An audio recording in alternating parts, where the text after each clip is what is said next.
Hello and welcome to Daily Red, your lunchtime catch-up on all things Liverpool FC and your daily reminder that the Reds are Premier League champions.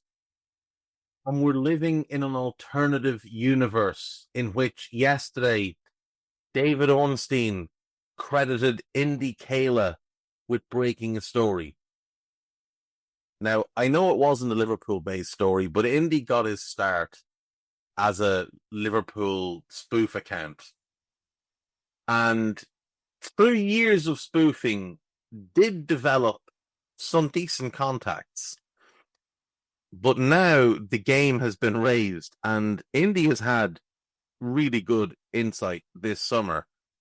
And now there's a lot of speculation that the original owners of the account sold the account. Now there's some talk that the original owner, the original guy who set it up, sold the account years ago. Now there's people saying it's been sold again, and it's been sold to a collective of journalists, which would be one of the funniest things to have happened to football media in years if that was true. Anyway, Indy's latest for us is that we've approached Real Madrid and asked them about the possibility of getting Rodrygo on a loan with an obligation to buy him next summer.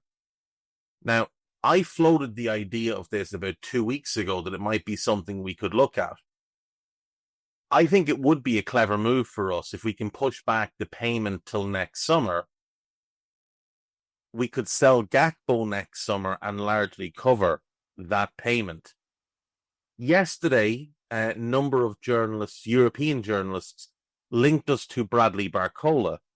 Now, for me, Bradley Barcola is one of the very best left-wingers in the world. So is Rodrygo, there's no doubt. I think both of them are top 5 best left-wingers in the world. I think Kvich is 1. I would have Vinicius 2. But I would have Barcola and Rodrygo very close in the next group. I would prefer Barcola, personally. Rodrygo's brilliant. I would absolutely take Rodrygo, but I would prefer Bradley Barcola. I think he's a really special player. And I know people have talked about his conversion rate. He does miss some chances. But the kid is absolutely outrageous. He's 22 years of age, turns 23 at the start of September. And if you look at the season he just put up, while not always being a guaranteed starter for PSG, he was one of the best players in Europe. And he was absolutely vital to them winning the European Cup. And he did that while playing on the right, on the left, and through the middle. If we could give him a consistent role on the left, I think he's genuinely the best left winger in the Premier League by a wide margin. Last season was an interesting year with PSG because obviously we saw a change in approach post Mbappe. We saw Dembele kick on to a new level. We saw Kvich come in, and we saw midfield really slot into place and work well in front of a very strong defence and a goalkeeper in great form. But you'd be hard-pressed to point out anybody that consistently outperformed Bradley Barcola last season, and yet it flew under the radar how good he was. He got 21 goals and 21 assists in about 4,000 minutes across all competitions. He had 14 and 11 in the league in just 2,200 minutes.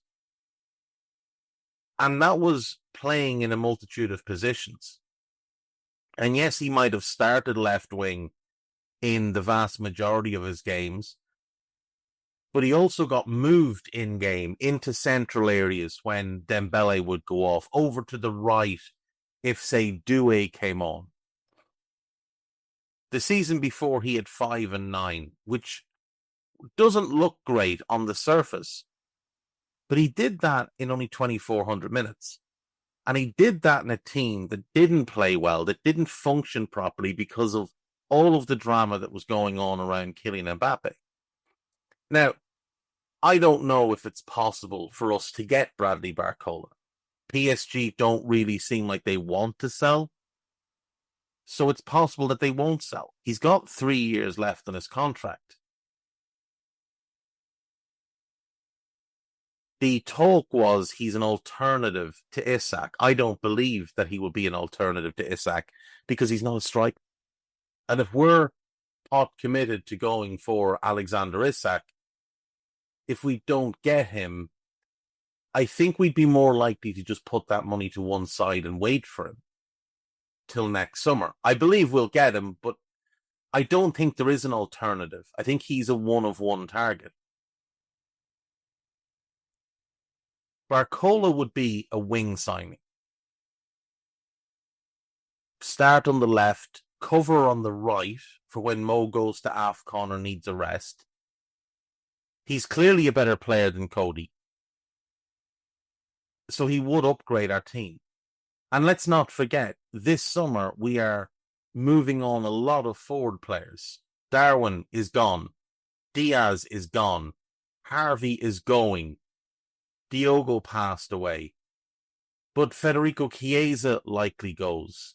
Ben Doak probably goes. Now, I know Doak didn't play for us last season, and I know Harvey and Chiesa barely played, but at the same time, from a purely numbers point of view, and the fact that Salah is aging, there is some logic in us going and adding another wide player. I don't think it's necessary. So I wouldn't be in favour of us going and signing a Malik Fofana, for example. As much as I like the player, and I do think he's uber talented, I don't think that makes sense for us. But Bradley Barcola is different, because Bradley Barcola is a potentially world-class player. And there's no such thing as having too many world-class players. Rodrygo is a potentially world-class player. And again, there's no such thing as too many of them, especially ones who are versatile. Now, I think if we get Isak, I think we're good in attack. We'll have Mo, Isak, Verts, Ekitike, Gakpo, and Rio, which is a really, really good group. Like, it's a great group of footballers. But if you add Barcola to it, it does get better. You know, it's not in any way negative to add Barcola or Rodrygo to that group. They make it better. They're better than players that are there now. Now, multiple journalists have come out and said, you know, Liverpool do admire these players, but it's not part of the plan. They don't want to block the pathway of Rio. I'm sorry, but the notion that you don't sign a top 5 player in the world in their position because of a 16-year-old is absolute nonsense. If the argument was Liverpool don't intend to sign Malik Fofana because they don't want to block the pathway of Rio, absolutely. I absolutely get that one.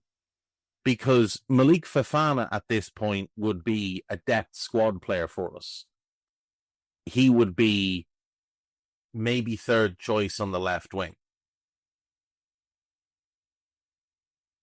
He's a long way from realizing his full potential.